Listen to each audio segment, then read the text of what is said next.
Howdy, folks. Today we're talking about seeing a city you think you know, slowing down, and finding creativity in familiar places.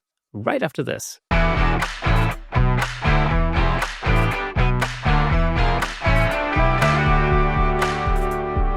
Welcome to Camera Shake, where we bring you the insider scoop on all things photography and videography, giving you a unique opportunity to stay ahead of the curve. We've spent literally hundreds of hours interviewing some of the most renowned photographers of our time, giving you access to knowledge and expertise that you simply won't find anywhere else. As always, I'm your host, Kirsten Nuts, and if you're like me and you enjoy free podcasts and YouTube content, you can support the show by buying us a coffee over at buymeacoffee.com/camerashake to help us create more exciting episodes for you. But of course, you're more than welcome to say no. No hard feelings. Just know that your support genuinely makes a difference. And before we jump in, if you're part of the Camera Shake community, make sure you check out the official Camera Shake merch over at camerashakepodcast.com. Hoodies, tees, mugs, the whole lot, a great way to support the show and look good doing it. Now, without further ado, though, let's get into today's episode. I'm joined by the New York City-based fine art photographer, none other than Michael Tischler. Michael, man, how's it going? Well, thank you for having me on the show. Now, you've spent years photographing New York City. What is it about the city that still, pulls you out with the camera? It's funny. I moved to Miami for a year and I came back about a year ago. I had to come back. There's so much to shoot here. And, I've been to London, I've been to Paris, I hadn't been to Tokyo, but New York really offers some amazing opportunities. Underground, above ground. And I think it's, like Tokyo, probably the skyscrapers that really allow such amazing photography here. I shoot cityscapes, so I'm not shooting street photography per se. I shoot for large images. I've always shot full frame or now medium format with Hasselblad to print big. And the cityscapes I get in New York are just so eclectic. I can go across the river to New Jersey and catch a view looking east. I can go down to Brooklyn and catch the views from the bridge. I can go uptown on the east side. It's endless. And every day my goal is to go out and shoot a video and put it on my YouTube channel and really share my work. I love it. New York City is one of these cities, that has always attracted me, photographically speaking. I've been to New York before. I've never really shot it. But living in London, I'm used to like living in a big city and getting used to life in a big city and the different vistas that you get, and all of the variety of different imagery that you can get. But it took me a while for that to sort of dawn on me. Do you remember the moment when New York City stopped being just a backdrop, but became literally the subject for you? Yeah, absolutely. So for 30 years, I was a dental surgeon in the Hudson Valley in New York, and I was always a photographer, and my office was my gallery, and I shot landscape. So landscape is where I really cut my teeth, no pun intended, in photography. And so I loved landscape, and I started getting a little bored of landscape because I had shot everything up there possible, and I still like it, but I kept coming to the city. So now that I live in the city, it's endless. And cityscapes are a lot easier in some ways than landscapes because I could turn around in a different direction and get totally different shots. And with landscape, I find that once you're in a location, everything is kind of similar. It's much different with cityscapes. And then you have the lighting, the diversity of signs and graffiti and billboards and lighting. And it's all about the weather and the lighting. And every day and every season is a different opportunity here. There's one of the things I've learned about London, over the years is that as you get to know the city, really from a photography point of view, because there are places in London where I've been hundreds of times and I've never really, previously I never really looked at it, from photography point perspective. Um, and now when I go into London, I pretty much automatically think like, oh, I'm at Trafalgar Square, and it's the sun is about to go down. That's the best angle because the sun's usually at that place. I think differently now. Um, so when you head out to shoot, do you um do you usually chase a specific image, or do you just respond, to what the city gives you at that moment? No, I would say I plan it. I look at the weather, and I'm really big on my portfolio not being so repetitive. But one of the things about cities like London and New York, and I was just in Paris shooting for 10 days, is that when you take iconic reference points like the Eiffel Tower, the Empire State Building, or Big Ben, or any of these places that people know, you could shoot that over and over again and people don't get tired of it, but you kind of have to change it up. So, for instance, I live on the west side of Manhattan, right by Hudson Yards, and I have a great view of the Empire State Building on 40th Street. My rooftop is like it's like a place called the Edge in New York. It's such a great view. So I'll wake up at 5 in the morning if I see it looks good, and I keep shooting this, and every shot is just different, with different lighting and different. So it's a matter of really diversifying your portfolio with iconic images. So I like to plan my shoots. Like tonight, I may go down by Dumbo and do a video and a shoot on Dumbo in Brooklyn, and every time I'm there, it's different, and it's a matter of being centered and zen and just feeling it and enjoying it. Like I just love shooting. I love it. Yeah, do you normally go out by yourself, or do you sort of team up? So, I've been with using my Hasselblad now for about 8 months, and I've hooked up with some Hasselblad photographers. I have the X2D and X2D2, and that's been enjoyable. We did a video on my YouTube channel on the snowstorm in New York together with a couple guys. That was fun. I have a Jeep, and we shot around Manhattan, I like shooting with people, but I also love shooting alone. I can just tune in more when I'm alone. They're both good. They're both good. Yeah, that's what I found. I do like going out by myself, but at the same time, um, sometimes I do like company. I actually recently I started going out with my youngest daughter. She does some video stuff and likes photography, and so we've done a few shoots together, and that's actually really fun. And she's 14, so it's interesting actually because she has a completely different perspective, on things, which Of course. that's always cool. Absolutely. It's fun shooting with people. I want to start doing some photo walks here, and it's good. I like inspiring people. I do have a lot of knowledge about the city, so that's on my list to do, and share my knowledge of locales, and because I've really scoured the city for shots, and I kind of know where to go, when to go. And the other thing I love doing is I love shooting at night. It's not when it's 15 degrees out, but more so in the summertime. It's been brutal here. But that's a whole different avenue. And I do a lot of long exposures and, getting light trails. And I really feel if I were to give advice to somebody, it's about, having a vision, having a style, but diversifying your portfolio with images that don't look repetitive. So if I go for a shoot and let's say I'm going to Dumbo tonight, if I got 3 really good shots, I'm happy with that. But they're not going to be 3 shots of the same area. They're going to be 3 different shots. Now, if I go back to Dumbo on another time, I may shoot the same scene. Let's say I'm Washington Street, which is an iconic view of the Brooklyn Bridge and Empire State Building, but it's going to be different lighting. And since that's a good shot, it's always going to be a good shot. And of course, you've got, as you mentioned, you have a real cold spell happening at the moment. Which we talked about this before we went live a little bit, because funny enough, in London, over here, we have abysmal eternal rains at the moment. It's been raining for like 2 months, it feels like. And whilst at first it might put a lot of people off, but this is also, it's a great opportunity to create some images that are really different. Absolutely. You got to work with what you got. I just did a whole on my YouTube channel, um, Do you mind if I mention my YouTube channel name? Oh, go for it. Yeah, sure.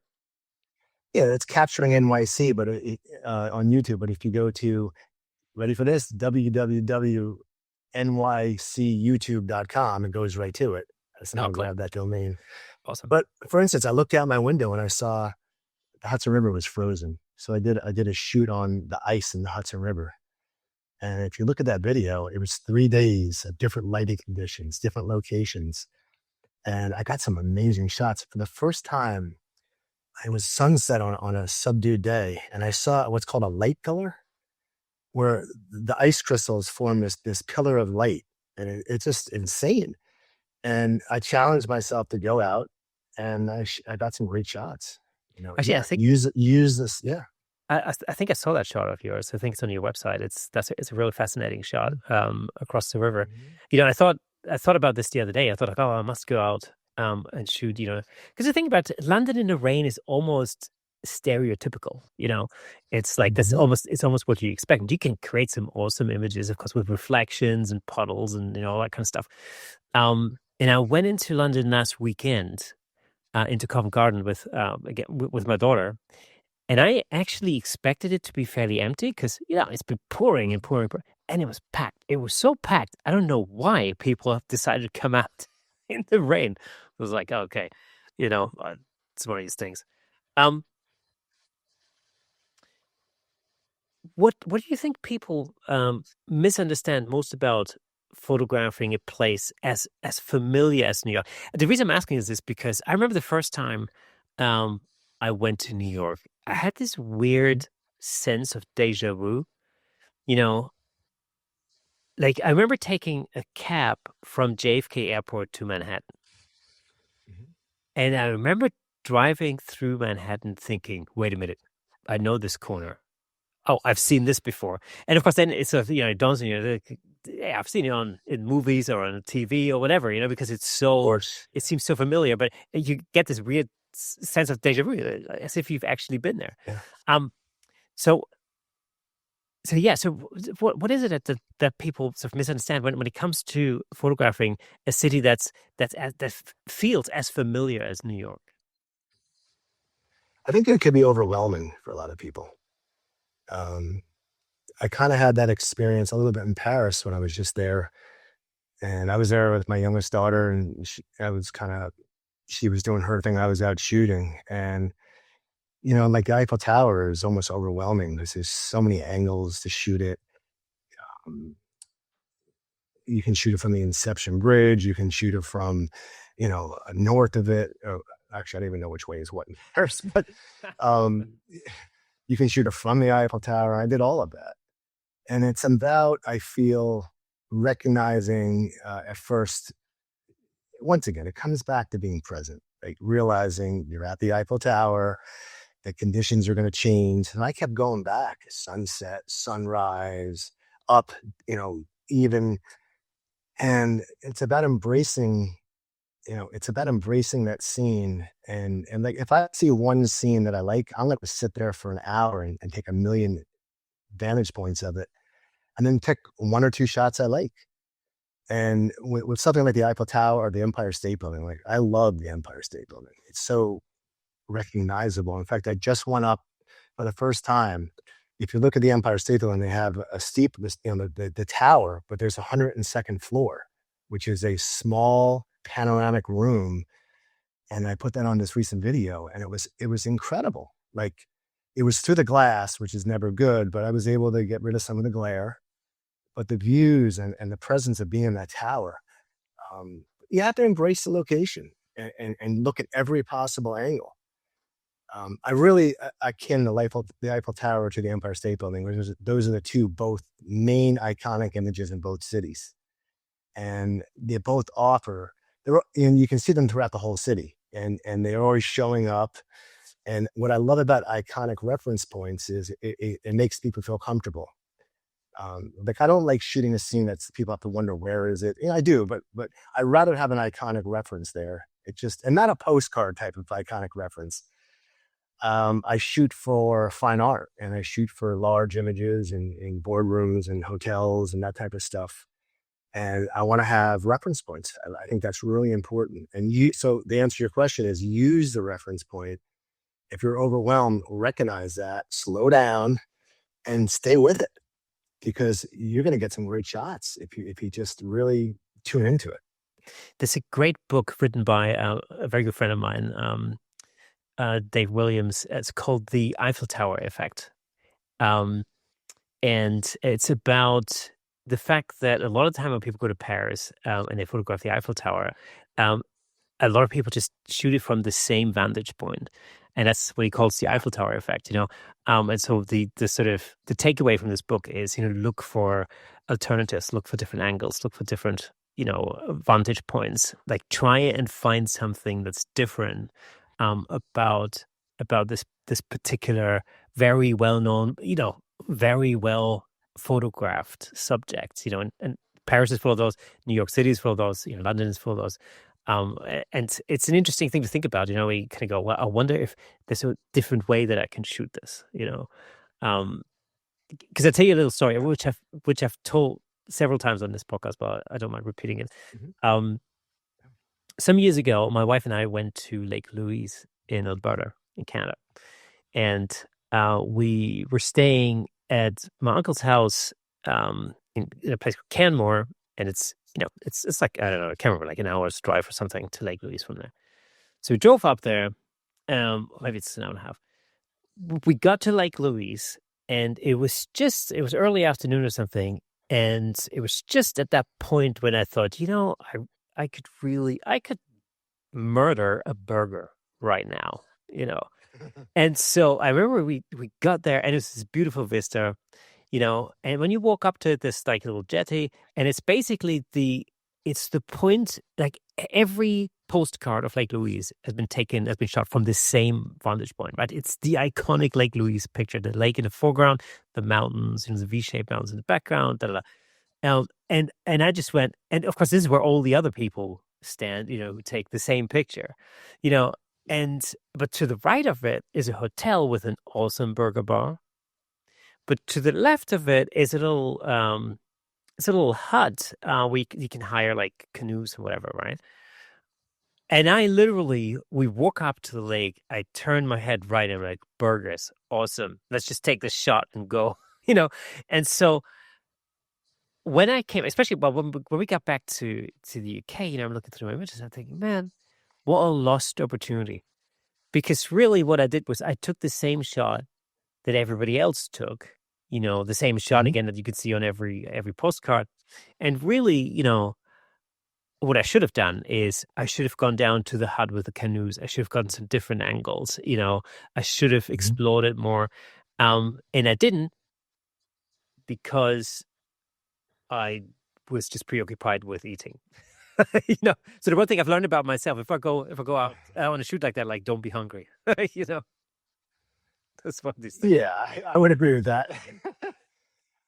It's part of the journey, though. You got to eat. So yeah, it's a mistake I think you have to make. Unfortunately, it's not as easy for me to get over to Lake Louise as it could have been. But hey, lost opportunity. But you got to live and learn. Yeah. One of the things I rely on a lot is photo pills, the program app Photo Pills. So for instance, when I was in Paris, I really just wanted to capture the Eiffel Towers. So I woke up one morning and I saw that the sun was rising right behind it. So I was across the river and there was a boat. I kind of got an iconic shot because I planned that, And there's an example of, the first day I got there, it was a typical sunny day, and I don't take pictures prior to golden hour or unless it's sunrise. I just don't take pictures in the day. I don't think you'll see in my portfolio one picture taken at 12 noon or afternoon. I just don't. If it's a cloudy day, maybe, but not on a sunny day. So I like photo pills because I can kind of plan where the sun's going to be and catch, and it was iconic. It was coming up right through there. And with the Hasselblad, it's a leaf shutter lens. I can get nice I love starbursts. And at f11 and smaller, I'm getting starbursts and everything, headlights on streets. And I just think starbursts are a great optical part of your picture, visual.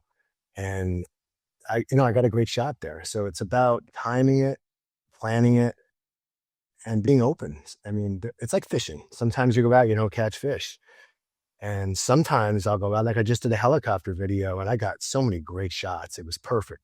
But I planned the perfect night. It was winter. There was snow on the ground up the East River. And that's one of my videos. I got, 15 really good shots. Sometimes I'll get two. It's luck. It's a lot of it's luck. Exactly. And sometimes you get none. It's just how it's the same with like street photography. Sometimes you go out and there's just nothing in there, and sometimes you come back and you go, "Ooh, this is like there's some good stuff in there." Yeah. Yeah. I mean, PhotoPill's super awesome app. In fact, if I did a whole video on PhotoPills over on the Platypod YouTube channel, so if anybody's interested, you can go and check that out. Because I found that very useful in Arctic Norway. In fact, for the same reasons, you can plan where the sun is going to be and all that kind of stuff. So, hey, let me just jump in real quick to tell you about the amazing sponsor of this episode, Platypod. Platypod offers innovative camera support systems designed to unleash your creativity. With their stable, versatile, and portable solutions, you can capture stunning shots like never before. And I'm not just saying that. As the host of the Camera Shake podcast, I can personally vouch for Platypod's incredible products. They've become an integral part of the show. In fact, I'm surrounded by various Platypod products holding up lights, cameras, microphones, and so on. It's really helped to transform the way I make the show and the way I shoot at home, in the studio, and on location. But don't just take my word for it. Explore Platypod's website at www.platypod.com to discover their range of products, including the Platypod Extreme, Platypod tripod heads, and the brand new handle, of course. Make sure to follow Platypod on Instagram and Facebook at Platypod Tripods for exclusive updates, tips, and giveaways. By choosing Platypod, you're not only investing in your photography, but you're also supporting the Camera Shake Photography Podcast. Thanks again to Platypod, our amazing sponsor. Platypod, where innovation never sleeps. All right, super quick timeout. If you're enjoying Camera Shake and fancy supporting the show, we've got Camera Shake merch available right now. Grab a hoodie, a tee, or a mug. Look good doing it, and help us keep the lights on. Links in the description. Now back to the good stuff. Do you think photographers sometimes assume they've seen it all like too quickly? Yeah. I mean, photography is one of the things I love about it. It's a Zen thing. And the more you could really just be in the moment, shots will appear. But when you're rushing and if you're thinking too much about technical stuff and not so much, what you're feeling, that's a combination. And I was thinking recently, as a dental surgeon, I relied on CAT scans and it was precision. So was photography. So I'm bringing those skills to photography. But there's a point, it's kind of like skiing. You can know all the technical stuff, but when you're on the slope, you gotta grab it at the moment and use it. And one of the things I've been through over the last 40 years, every camera that I can think of, Nikon, Canon, Sony. I love my Sony's A7R5. Right now, I'm syncing with this Hasselblad. It's just so intuitive for me. And I could change settings on the fly. It's really, I'm dancing with it very well. But when you know your equipment well, you could then combine your Zen moment and not think so much about technical and just know what to do. Does that resonate with you at all? Oh, 100%. Actually, I'm just thinking it's funny that you're a dentist or dental surgeon, because I've actually just been to my dentist here, and he took some pictures of my teeth. And so, because he knows I'm a photographer and he kind of likes photography, but he went on a photography course for dentists, right? Where they were talking about like particular types of modifiers and blah, blah, blah, blah. And so it's hilarious because he always asks me photography questions. It's like, oh, I'm at FA. Do you think that's good? Yeah, I'm sure it's fine. Yeah. But, yeah. So you often return to the same locations. What is it that changes for you from visit to visit? The lighting, obviously the lighting, the seasons, the time of day. So I shoot for cityscapes. Like if there's people in my photos, they're blurred. And with the Hasselblad, once again, I'm not plugging Hasselblad. I'm just telling you, I can take pictures at 1 second all day, handheld, and get sharp images and I'm not talking about it at 200 millimeters, but at, 75 down, and get motion blur of the people. So I'm always shooting at 1 second because I don't want because one of the things I've learned about cityscapes, if you're going to wait for cars and people, you're never going to get a shot. So I try to use them as a benefit to my photos by blurring them out and making them artistic. And for instance, if I'm shooting trains, and I just did a video on shooting in the subway, it depends how fast the train's going as to how much blur you want to get. Because if I shoot at 1 second at a train that's moving fast, it's going to look like nothing. So I may go to 1/8 of a second. It's a matter of playing with it. And that's what's nice about digital, is because I can look at my viewfinder and see what works and make adjustments fast. I think one of the keys for any photographer is three things. You got to know aperture, ISO, and shutter speed, like cold, and how they all interrelate, and know how your camera uses those. So for instance, with the X2D Hasselblad, I could shoot at 1 second. ISO is not a problem. So I'm just playing with aperture most of the time. And I'm shooting in manual mode. It's about knowing your equipment, knowing and going back to that scene and combining the lighting, and yeah, you can make anything interesting, really. You just gave me a really great idea.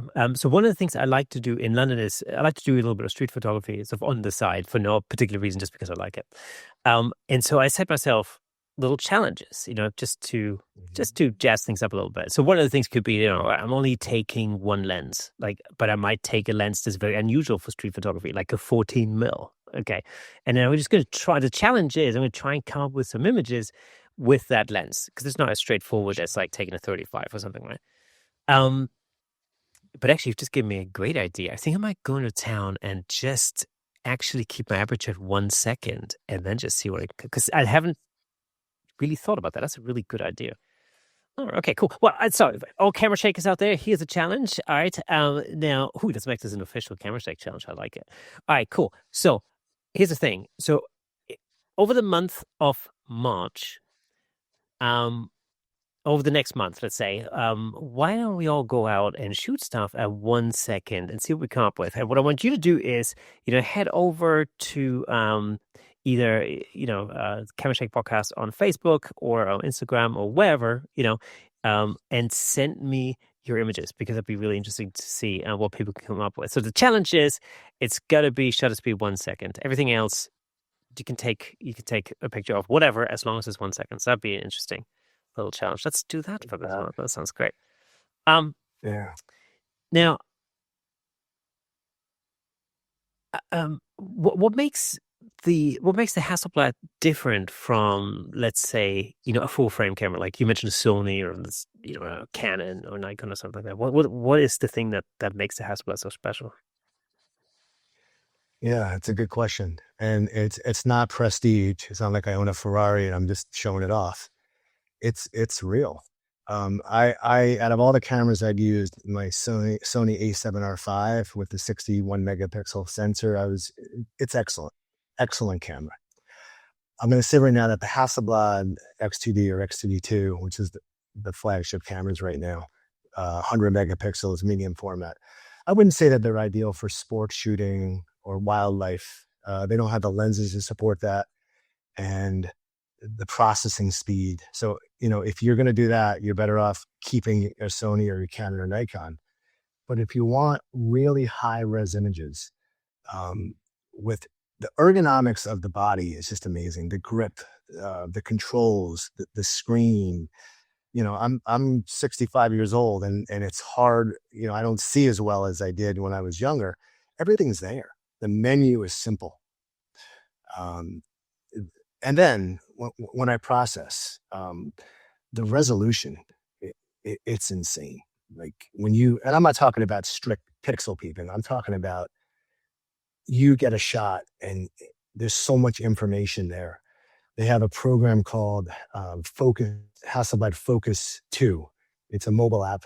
And my workflow is insane. It's like I go from my iPad, from the camera, wirelessly. Then I airdrop that to my MacBook Pro. And I process the raw files in this program, and I really bring out just amazing detail and color. And then I do my Photoshop thing in Photoshop Raw. And the workflow is great. The ergonomics are great. The details are amazing. The color, I have to say, like when I look at my portfolio, the colors in the Hasselblad system is just, it's hard to explain. There's just so much there to start with resolution and color that you almost can't over edit it. It's like it's there. You're not reaching for something. It's like you're almost demeaning it to make it look. I'm a big fan, and I say this with a lot of experience. And I stumbled into it. The other, I shot with the Fuji medium format. Their I can't think of the name. Oh, it's the GFX. GFX system. I shot with both. I had the GFX 100S. And then I also shot with the Pentax 645Z years ago when that came out. That was digital. Because when I was in film, I grew up shooting Fujifilm slides, with Belvia, and I love that color. And then I love the Fuji color, but the Hasselblad, my God, just insane color. And I'm not the only one saying that. It's just real. It's just very real. It is the color, what they call the color science. It really does make a difference, and I see that between between Canons and Nikons. Canon colors are really great for skin tones and stuff like that. But I have to say, I do like my Nikon system when I go out to shoot things in the city. There's just something, I don't know. There's more voice to it, Yes. I can see why a lot of Yeah. war photographers traditionally have favored Nikons, because it does add to it just enhances that kind of vibe somehow. Yeah. I had the D750, or it was, Oh yeah. It was a great camera. Yeah, I've been through a lot. The lenses with Hasselblad right now, I love zoom lenses. I'm a big zoom guy. Yes, and I do like committing to one lens and going out like that, but I like having the diversity of the zoom because I'm lazy. I could move without moving. And with the latest lens I have, the 35 to 100E, it's really like having a lot of primes. There's no compromise that I can see. But I've always liked zooms. I do, because even just a little nudge from 35 millimeters to 40 can make a big difference. I'd rather not change lenses in the field and get dust in my camera. So it's nice having, like, I have two bodies. I have the X2D and the X2D2, same sensor, just different nuances. One's newer, but I keep the 35 to 100 on the X2D2 all the time. So there's no dust coming in, and I'll switch on the other one. But I could see both. People love primes. There's advantage that they're smaller. They're smaller, less cumbersome. It's a trade-off. It's just a trade-off. But for me, that's what works right now, is this zoom. And I have a 28P, which is a very small, it's almost like a pancake lens. And I have a Maya 105 to 210 with a kip-on converter that for my telephoto, which is now with the Hasselblad, I need to use an electronic shutter because the Hasselblads don't have a leaf shutter in the camera. So the disadvantage there is you have to shoot with a tripod if you're shooting anything serious. Otherwise, the building will look like it's spaghetti. It just gets warped. Or what I do as a workaround is I'll shoot at 160 at the 145th, and I'll shoot 3 frames per second. So it's more stable that way. I'm getting one of the shots. Although it's 8-bit versus 16-bit, and I've heard that doesn't really make a difference.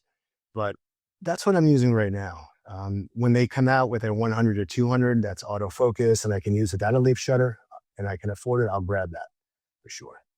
You mentioned 40 mil as a focal length. I recently came across a 40 mil Nikon lens, which is it's like a 40 mil f2. It's actually sort of a plastic, fantastic type of lens. It's not super expensive or anything, but it's a really nice Z lens. So it's actually a really nice lens, and the focal length itself is interesting because it's like you say, it's not quite 35, but it's also not 50. Yeah. And it sort of sits very comfortably in the middle. So it's actually really good. What I found is really good for like street photography or environmental portraits. I quite like that. I've grown to like that lens quite a lot for that. And like I said, it doesn't break the bank. It's completely affordable. It's a Z lens, so you're gonna have to shoot the Z system rather than the D system. But yeah, bang for the buck. Awesome. Highly recommended that lens. Also decent for video, by the way, if you're a hybrid shooter. That's 4 days a good focal length for sure. Yeah, it's surprising because I never really considered it. I never thought about it. I always thought along the lines of like 24, 35, 50 sort of thing, you know. It was a friend of mine um who I met last year at a photography show who came over with Adobe and he was shooting with a 40 mil and I thought these images look really good, you know. so Yeah. so it was like it's one of these things. Um Now you mentioned earlier you spoke about getting into that Zen, you know, frame of mind and like slowing down. Do you feel that the city itself sort of reveals itself in a different way when you start slowing down? Absolutely. Life does. Yeah. You know, the more centered you can be, things appear. That's why I meditate every day. You know, it's important to have a base. And absolutely with photography, I feel the more centered you could be, the more you're going to see, the more you're going to make the right decisions with settings, the more you're going to attract the shot. So, and there's a paradigm there between there's a conflict there between the busyness of the city and trying to be relaxed. And I think that's the sweet spot. One of the toughest places to shoot in New York for me is Times Square for a lot of reasons. It's chaotic. Yeah. It's got incredibly tough lighting to shoot. It's so bright, you know, unless you're shooting midday, but if you shoot, you know, the signs there are so bright. And then if you don't time it right, you're looking at white squares. You're not looking at anything on the signs. A very tough place to shoot Times Square. Um, you know, they just opened up something called One Times Square, which is where they drop the ball for New Year's, and it's a viewing deck. Highly recommend it. There's a couple in New York that I recommend. You know, that's one of them because you get a view right up, right through Times Square, and it's really unique. They just opened it. It's brand new. It's a great spot to visit and photograph for sure. You know, Times Square reminds me of Piccadilly Circus in London, which is the same sort of thing. You know, you've got big digital billboards, and it's chaotic. It's like you said, it's craziness. You know, it's like craziness at any time of day or night. You know, Yeah, tourists galore, and it's also I think people don't necessarily realize if you've never been to London and you've only seen Piccadilly Circus from photographs, I think you might assume that there's more space than there actually is. You know, it's relatively small. So yeah. so you're cramped into this space and there's you know, there's a fountain in the middle as well, which doesn't help. You know, it's complete and utter madness. Even Tough to Trafalgar, shoot there too, right? it's very tough. I mean, even Trafalgar Square is so much easier to shoot because it's just roomier. You know, you've got more space, and you don't Yes. have these bright billboards and the ever changing craziness of it. You know, and I could totally see how when you you know when you say like you're gonna be centered and then I can completely see that because this is again it's one of my least favorite places to shoot in London because it is just so freaking nuts. You know, the whole time. Unless you're shooting it like we did in the snowstorm, and then it's fabulous to shoot. The lighting is diminished. There's less people. You have great contrast. So we just did a video in the snowstorm, and you know, someone walking with a red coat in the snow right away. It's a shot or an umbrella open, Yeah. and I love that. But at night, it's really tough. It's so contrasty, and it's almost too iconic. Like it's hard to get a unique picture in Times Square for me because it's just been shot so many times. I mean, it's almost boring. And the other thing is, like, if you're shooting Empire State Building, you have clouds behind it. It's the same situation. So you know, it's I'm going to do a video on that soon, shooting Times Square, but I'm going to challenge myself because it's so challenging, and people don't realize it. To get good shots, it really is. And I think you're right. I think challenges are super important. As like I mentioned earlier, I like to challenge myself with something specific. I mean, shooting film, for example, is a mega challenge for me because I'm just not, you know, I'm just not very good at it. Yes. But it's you know it's a fun challenge. And again, it's something I've mentioned many times on this podcast. One of my favorite film cameras is an old Mamiya C330, and the reason why I like it so much is because it's so slow. Oh my god, nothing on this thing happens fast. You know, like you look in the viewfinder because it's big because it's like a dual lens setup, and you're looking down, everything's the opposite. Like you turn the camera left, the image in the viewfinder moves to the right. You know, everything's mirrored and weird, and like even just to set up the shot, you have to take a lot more time, and you really need to be centered because it's easy to panic. You know, when you're trying to get it right and like you're moving the camera, nothing works the way it should be. Is it can completely frazzle you unless you really you calm yourself down to the point where you just sort of in the zone. Um, and the thing I love about medium format film is that you got you got 12 images per roll. So, this could be, I'd like to do this with a friend, for example. It's a one roll challenge. Going to town, went to Chinatown last year. One roll of Kodak color film, 12 images. And we spent the whole day there. It was great. We spent literally the whole day shooting 12 images each. Yeah, You know, but it was a great day. It was a great day out. So that was super fun. But these are the kind of challenges I think that are important. Um, and then make you see your city in a different way, I think. absolutely. Film is, yeah. I was shooting the other day, and some guy came up with a medium format film camera. I said, "How many exposures do you have on there?" He said, 12. Yeah. I'm like, I'm clicking away. Like, yeah, it's a whole different headset. I shot film for years. That's how I grew up. And, then you got to wait for it to be developed. And then, then you got to scan it. I don't see film for me. Like, I don't have the patience anymore for that process. Like, I want to, and I, Yeah. one of my favorite, no, well, one of my favorite things to do is shoot. I like to edit the same night. Like, if I shoot that night, I'm on the couch just editing my stuff, done. Like, I know people that hold on to pictures and they'll edit a trip from a month ago. That's not me. When I'm in Paris, I shot every night. I edit it every night. I pick it's like a beauty contest. I pick what I want, and then the rest are gone. I don't save raw files for later editing. I save my final tips. I use Photo Shelter. That's my bank and my website. I have a backup on my hard drive of those, and I move on. Like, I don't want to ruminate over shots that I took a week ago, 2 weeks ago. That's just my style because it's fresh in my mind. I know what I saw. I want to edit it then. And I don't like homework sitting there that I have to edit. So I pretty much do that. I'm doing that now with my YouTube videos. Like, I'll do one video, finish it, go to the next one. That's just my style. Yeah. But I can see it. Yeah, and I think that's important. It's also important in street photography, I think, because you can you can quite easily shoot thousands of images, in one night. And first of all, there's really no reason to keep all of that. And also, if you come back to something like that, like a month later, you're going to have to actually, wade through thousands of images. So much easier just to do that straight away.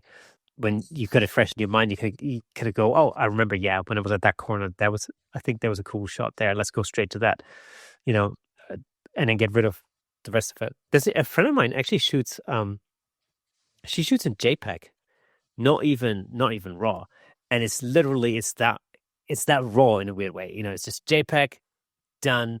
If it's not, there's some editing, but not a huge, massive amount. But if it's not there, then it's just not there, and then she just moves on. And it's interesting. I've often wondered, I like, like how that. long how long does it take you to like get a whole like exhibition together?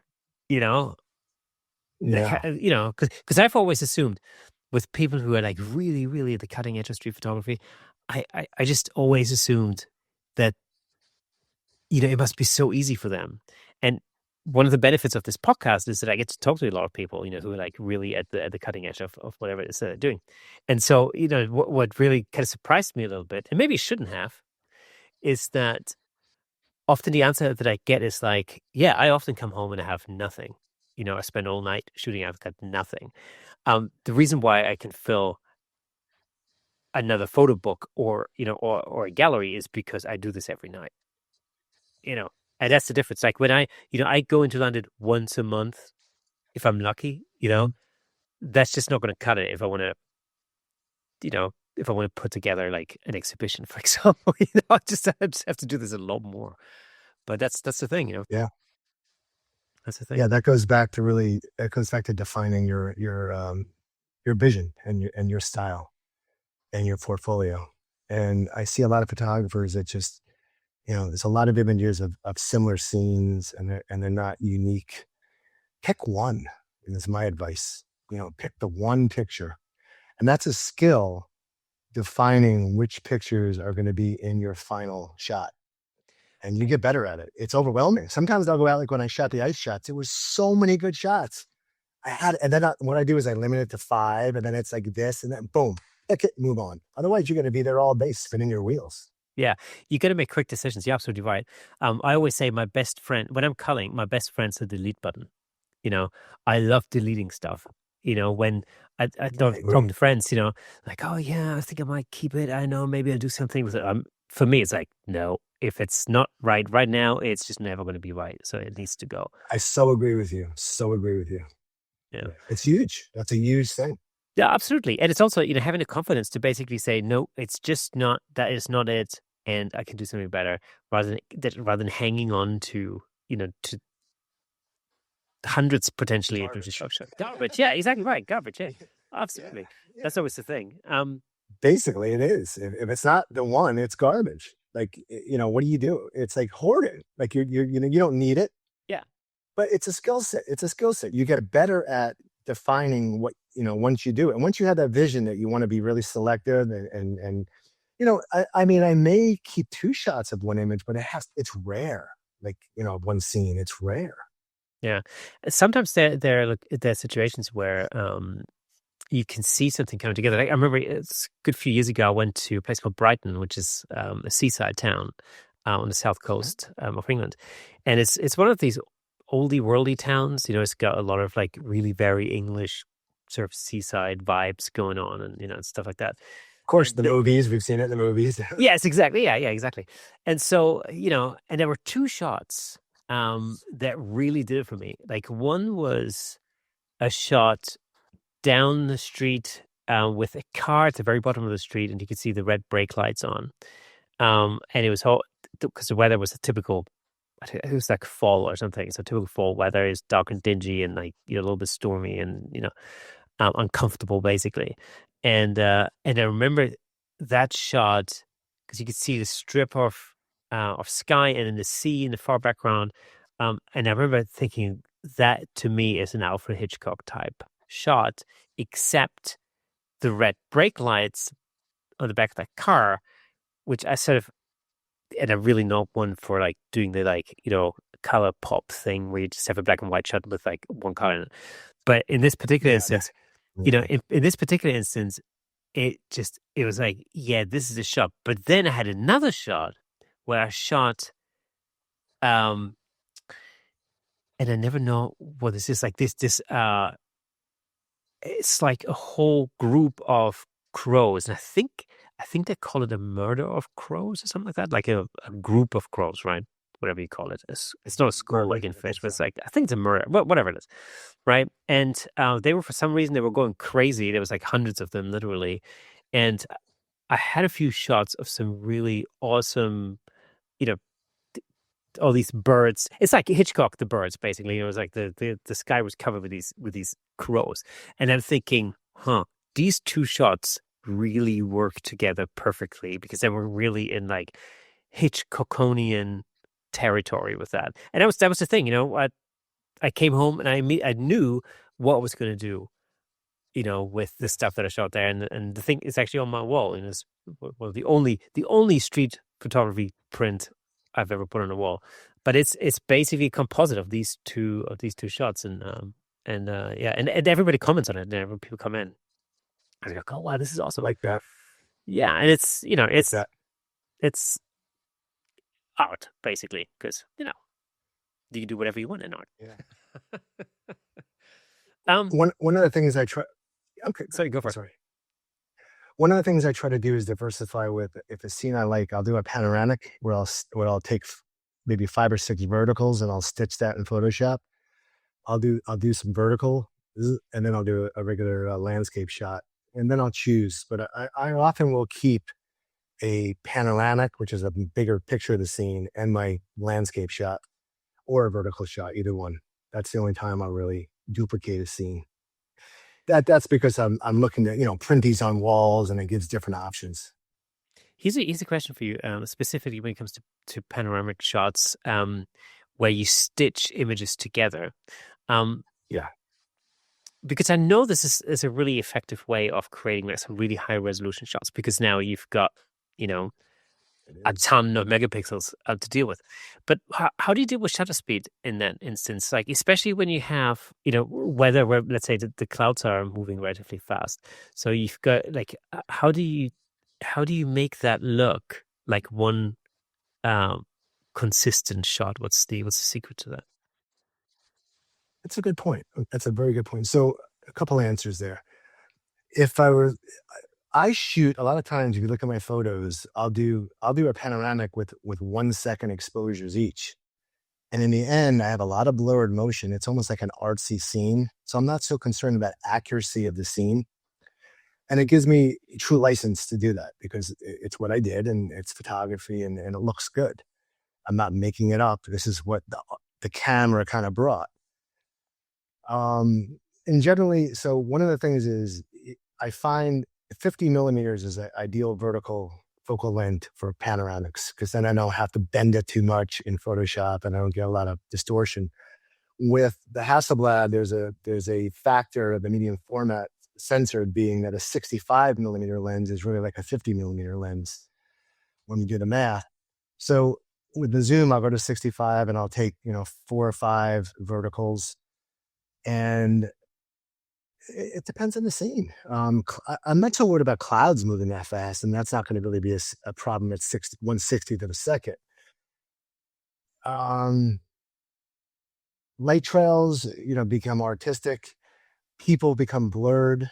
Cars become blurred. Trains become blurred. It becomes part of the scene. And I'm not shooting for true accuracy, nor am I shooting for tilt shift accuracy with architectural angles and stuff. Sometimes I'll get comments like, why didn't you fix the verticals? The answer is I don't want to lose a lot of my photo. I like the way, let's say, a 35 millimeter lens. I like it. I don't want to correct too many things. There's a naturalness to what the lens or camera produces. I'm fine kind of marrying and dealing with. And I think that's a really valid point. If you like it, then that's enough. That's reason enough, to keep it. There's a portrait series I do, which again I've mentioned many times, which I call Three Heads in a Row, which is basically sort of a portrait thing, but it's slightly different because I use a really wide focal length for that. Mhm. So I shoot at about 24 to 28 mil roughly, which is exactly the kind of focal length that people usually tell you not to use when it comes to portraiture, right? Because it's too much distortion going on. But I like it. I just like it. It turns the human face into almost like a cartoon character, especially from the distance that I'm shooting. And with the way that I set up these shots, it really works. It just, it's sort of, it's almost like an ensemble cast. You've got the focal length that works with the actual posing. It works with the outfit. It works with the scene. And so, it just adds something to it that sort of makes it unique. You couldn't, I mean, I guess you could shoot those images on like, on a 50 mil or an 85 or something. You could, but you would lose an important element or an element that's important to me in those images anyway. And in the same way, I just, whenever somebody says like, oh, well, um, a 24 is not a portrait focal length. I'm like, well, let me tell you, you know, Absolutely. That's your style, you know? I exactly. just have a problem when people pipe in and want to say, why didn't you do this? And then I'll look at their portfolio and they haven't really posted much. A lot of people like to pipe in when they don't have their own style. And I would say that when you criticize a photograph, there's certain parameters of a really dark area that's underexposed, that's stealing your attention when there's nothing there. But to me, that's an atrocity. And that's something that you could easily avoid if you understand rules of thirds and leading lines and what's in, that's where taking the shot comes in. But as far as, artistic license to do like what you're saying, that's your style. And I would never criticize that with somebody. I just wouldn't do it. Yeah. Now, um, New York City is one of these cities, like Paris and like London, that has been photographed endlessly. How do you personally avoid being repetitive or feeling repetitive? It's a challenge. It's a challenge. Um, And now that I'm here about a year, I've been heavily shooting this for a year, as opposed to coming down from upstate and making, day trips, or living even in Jersey when I had to come across. I'm here. I step out the door, I'm here. So it's about really tuning into the weather and the lighting conditions, and making that your diversity factor. Because whether it be fog, whether it be snow, whether it be the angle of the sun. Every month I shoot the full moon. Like, I'm really love full moon shots, and I use photo pills for that. So, for instance, every full moon is different. Like, sometimes it's very orange, sometimes it's too bright. I try to catch it low. There's diversity, and that's a blessing and a curse, though, because you're shooting a scene.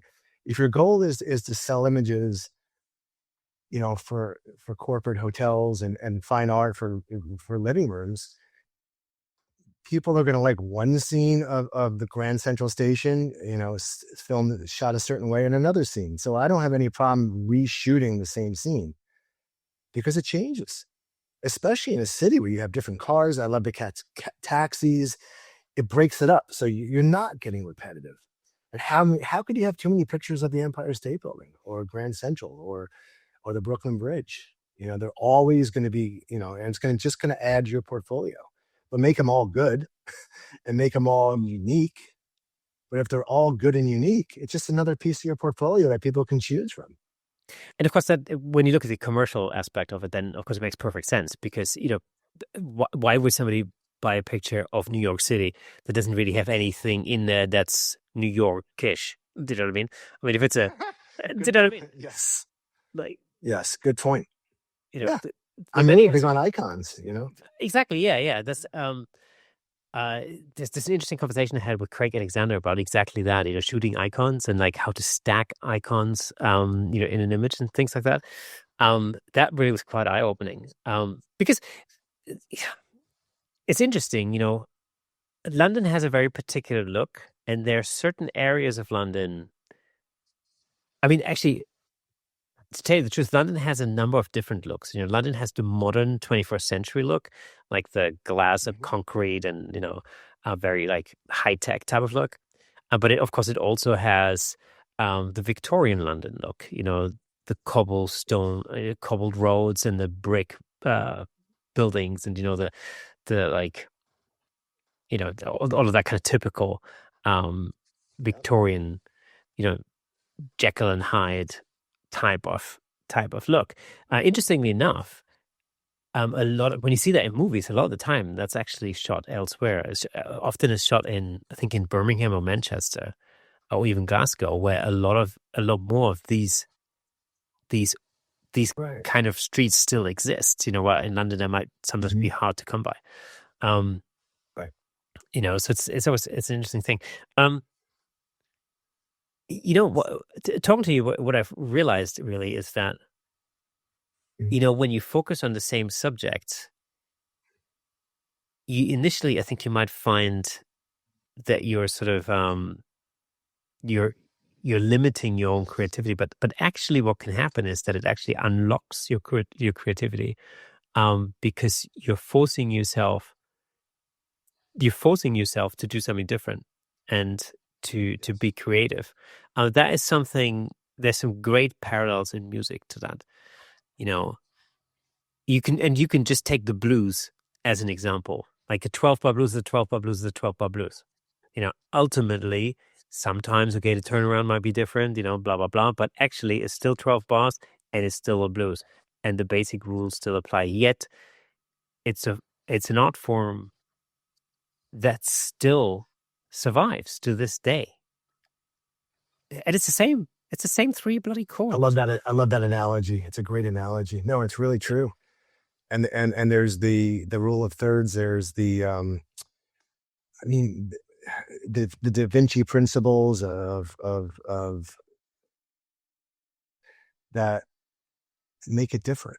And when you have a good scene, like one of my favorite places in New York is Grand Central Station to shoot. Outside Grand Central Station on 42nd Street, it's just iconic. And you shoot that in the snow, you shoot that at sunset, different lighting. It's such a good scene that it just never gets old. There's so much there. It's rich. It's like a remix of a good song. Yeah. You Oh, know, think absolutely. about that. How many people do the same song, cover song? It's like a cover song in a way. It's a cover picture, and you're just changing it up, and it's beautiful. I love doing that on Spotify sometimes. I specifically look for cover versions of a particular song. It's really interesting to listen to what other people have done with it. And I sometimes, love them. actually, it happens. Sometimes I come across a cover and I'm like, "It's actually, I like this better than the original because it's more Yeah. interesting." That's the thing. Have you um have you ever had a temptation to diversify into other genres? Like, for instance, cityscapes. I think street photography is something that could sit quite close to that as you are out in the city. Have you ever had a temptation to do that? No, it's funny. I thought I was going to become a portrait photographer and fashion and stuff like that. I actually got all the pro photo lighting, everything, and I realized it's not me. I like natural lighting. I like to deal with what's there. I don't want to change things. I don't like strobes. I like working with what's there and letting my camera adjust. So, I've tried that, and I don't want to. I don't like shooting people. Maybe it's because I was a dentist and I dealt with people and photographed teeth and people smiling. And I like landscapes and I like cityscapes, and I like the reflections off of buildings. I like the diversity of it changing. Blue hour is really amazing. Like blue hour is much different than even I don't know if they call it blue hour during sunrise, but blue hour is so long, and especially in a city shot.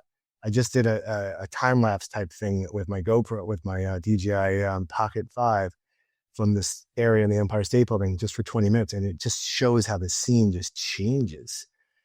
And when you're a photographer and you love photography and you love fine things, art and images, you tune into the subtle lighting changes, and it makes a different shot every minute. And then you can pick the one you want and tune it. I'm not big on, like you said, I don't like black and white shots with color in it. I like pure photography that I could play with in Photoshop Raw and a little bit to bring out that's in the picture. It's there, not make stuff up. Yeah. There's a thing there's a thing you said that I loved. That's the fact that you thought you were going to be a portrait photographer, and then it was just not for you. And I am a portrait photographer, and I never thought I would be. I tried different things, and that was just the thing that sort of resonated with me the most. And um, I remember in the beginning, I tried to photograph all sorts of different things, and it was just it didn't really chime with me until I started photographing people. And so for me, it was always the thing.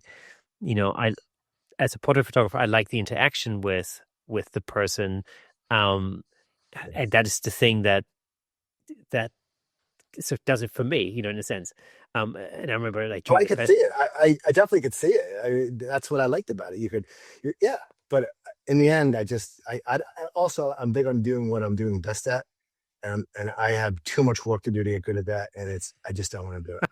That's the thing. Often, I do think that it's well worth for in order to sort of channel your own growth. It's really important to try different things, because very often elements of another genre of photography will essentially sort of become part of how you see another genre. And the portrait photography and street photography, again, go well together because when you're Yes. when you get used to using artificial lighting in the studio, for example, you start to really focus on the lighting. You start to really learn how certain things react with light, whether that's facial features, whether it's skin textures, and or whether it's just simply the direction of the light or the hardness of the light or whatever.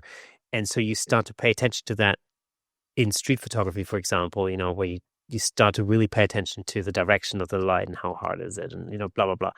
So I think these things are important. There's a very interesting exhibition actually I just saw a few days ago, which was the Lee Miller exhibition at the Tate in London, which is a super awesome exhibition.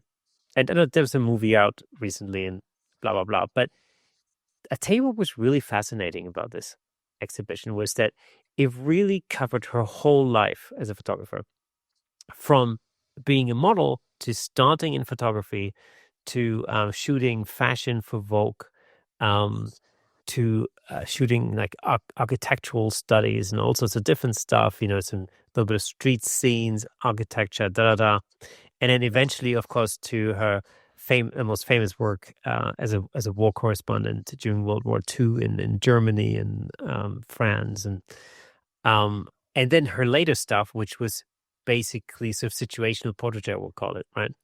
And it was really interesting to see that progression through all the stages of her life from the early 20s, through to her 30s and 40s and so on. And when you get to the late 30s to mid 40s, when World War II was happening, all of that practice and effort that had gone in shooting fashion, shooting portraits, and all that kind of stuff, that married with the sort of landscape photography and stuff that she'd done, it all really came together at exactly the right point. And that is why, her war photography is so poignant. It's so striking. It's because all of these different lines just converged at that very moment.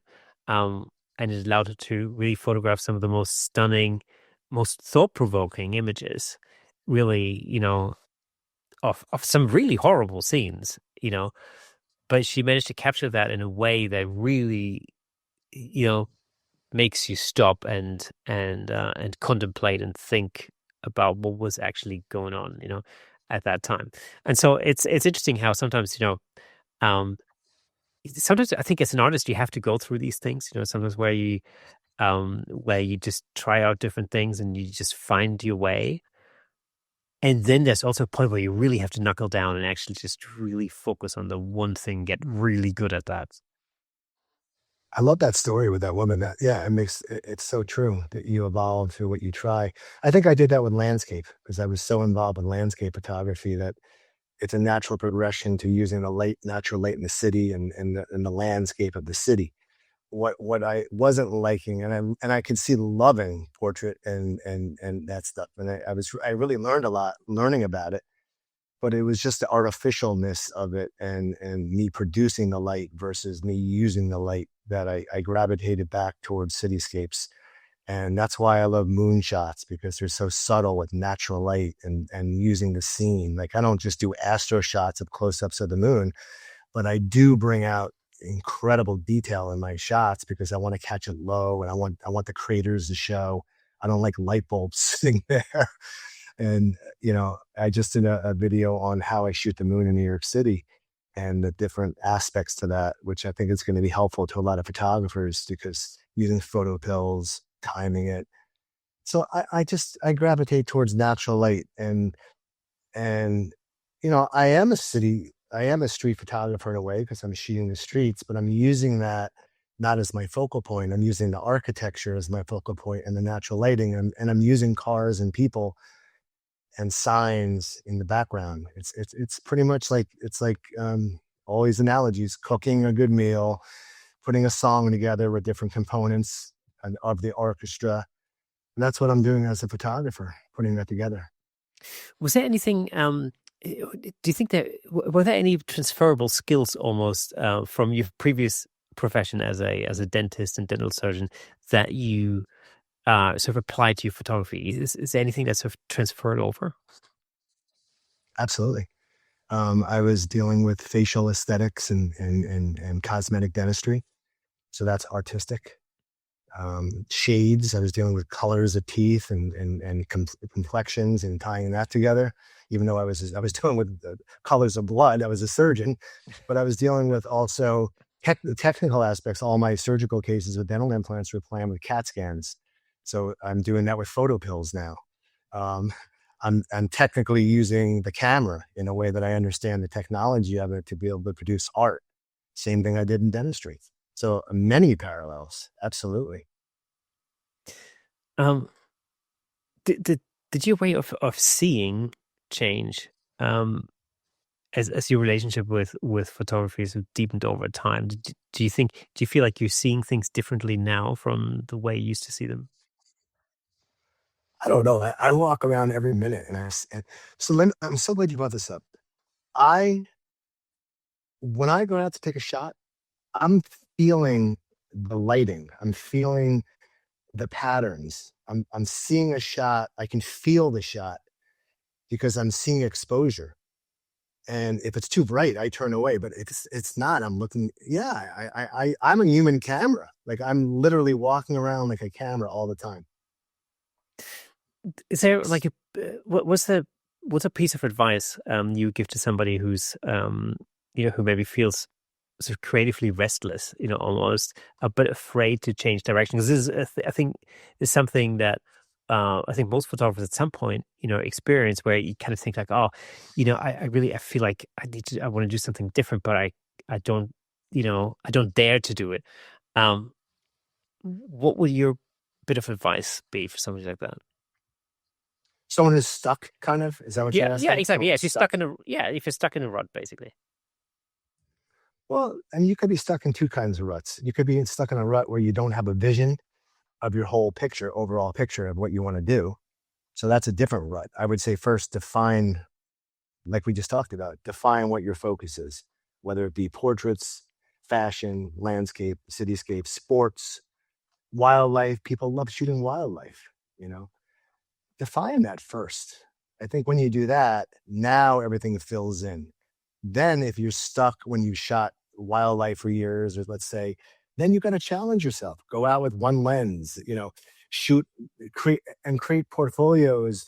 I think having a vision of who you are and what you are, then creating portfolio visions are important. Like my vision is to create an incredible portfolio of New York City, so I can always focus on one area. Like if I'm not in the mood to shoot the subway, I don't go to the subway. I have to be in that mood for high intensity.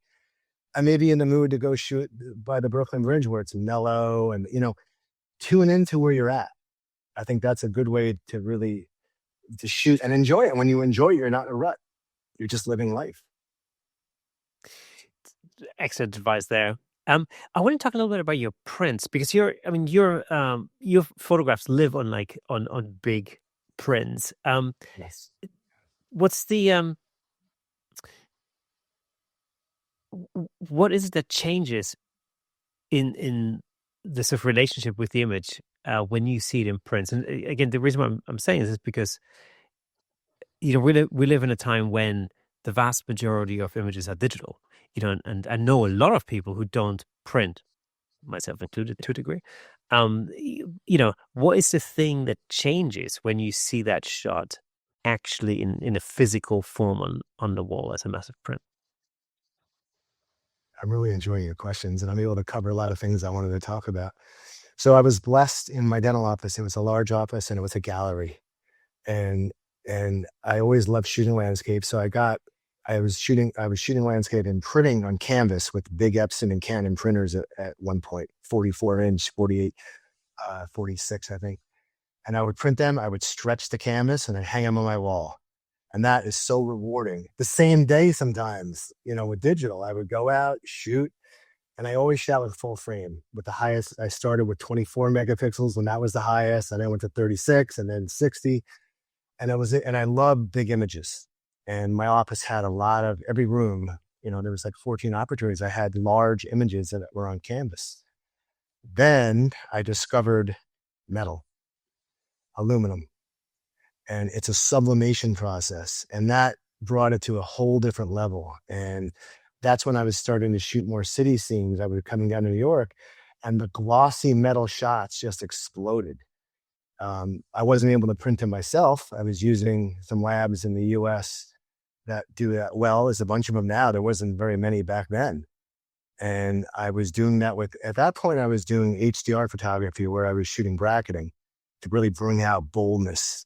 I don't have to do that now with what I'm doing with Hasselblad, but I went from my gallery in my office up in Woodstock, New York, to having two galleries in Soho, two 6-month galleries, solo galleries one of them was quite big with 40, huge 46 by 58 images and big 90 by 46 panoramics on metal, all of New York. So I have some experience and wow, yeah, the difference between looking at it on your phone or computer to looking at it on a wall. I don't know if you're familiar with Peter Lick. He's a well-known photographer. He's got galleries all over the world, and he's one of my favorite photographers because his stuff is bold, it's beautiful, and when you put different lighting on his images, it explodes. Same with aluminum, maybe not as much with what he's doing. I love big images, and that's why I love medium format now because I can go huge and they explode. They it's like a window. So yes, to answer your question, printing is something that is a whole nother. If you're going to print yourself, there's a whole world there. You got to get involved with cleaning the printer and making sure the jets are clean, and But I love prints, love big prints. I do. It- Do you do you have to have a different approach when you go to shoot if you know that you're gonna that the print is the end product as opposed to like something that will only exist in the digital realm? Do you approach it differently from the outset? You have to because especially if you're going to print big, because now that little thing that no one's going to see now is huge. So you have to be a lot more, and you have to shoot for higher resolution, and you have to be much more discerning because when you're looking at a print that's 48 by 58 or 43 by 58, people are walking up to it and seeing something that was this big on a phone or a computer screen. Now it's a lot different. You have to shoot to print, and that's what I do. Everything I shoot is to be printed big and be put on a large print somewhere. Yeah. So that's actually that's interesting because I've shot billboard campaigns before, for example, and of course the resolution is not necessarily an issue because billboards are usually massive, but they're also relatively far away, so the viewing distance is considerable. But especially if you're looking at it from a car or something, but with gallery prints, I mean, people be really right up to them, like right up close potentially.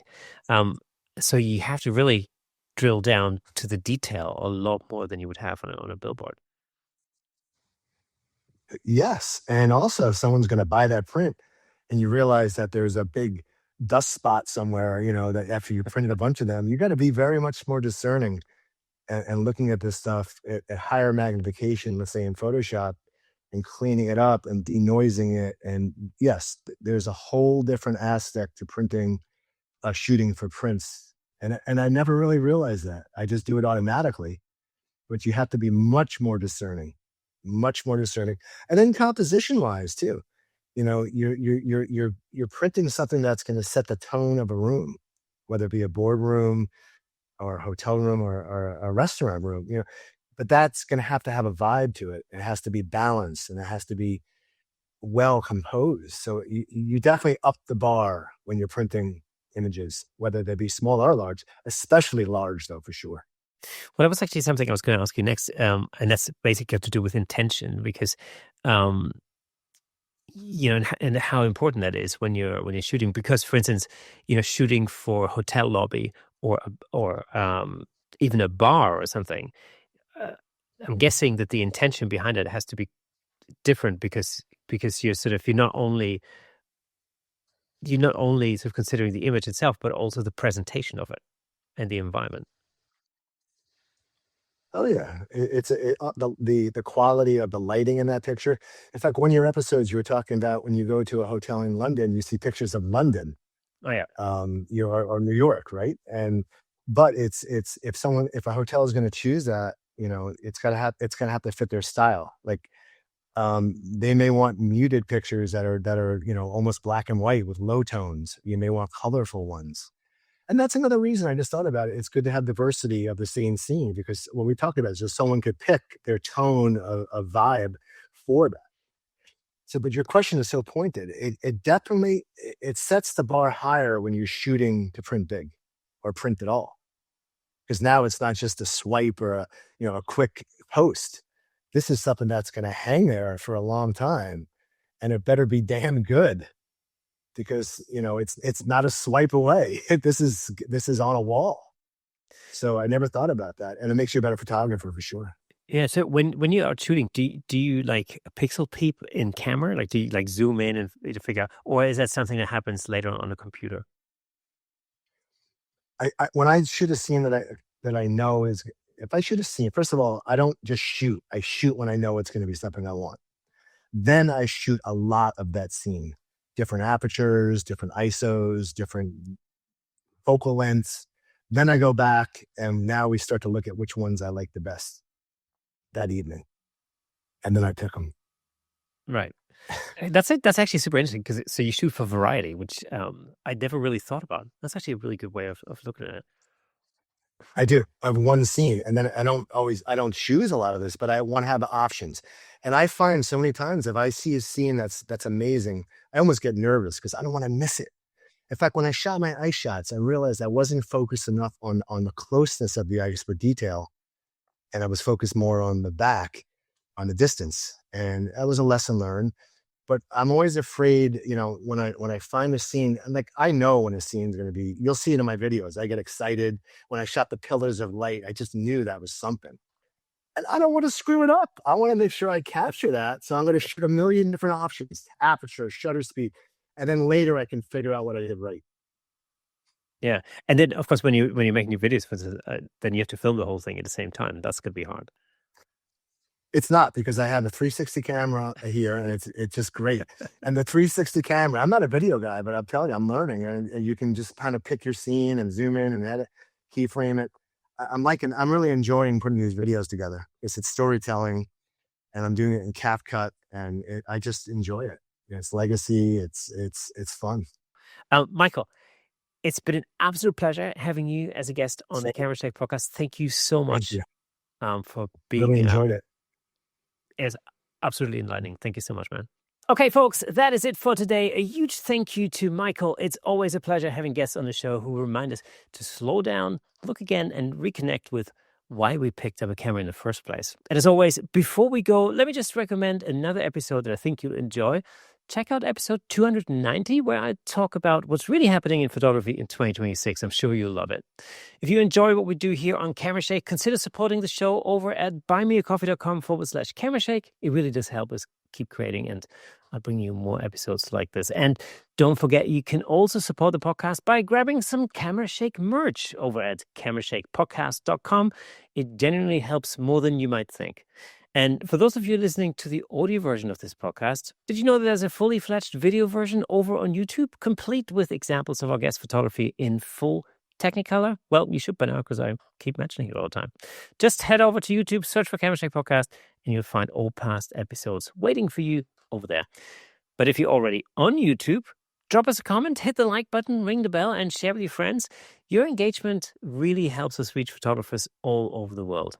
So again, thanks so much for listening and watching. And remember, a new episode drops every Thursday. So make sure you mark that in your calendars, diaries, whatever you kids use these days. Till next time, keep shaking things up in the world of photography. See you next Thursday.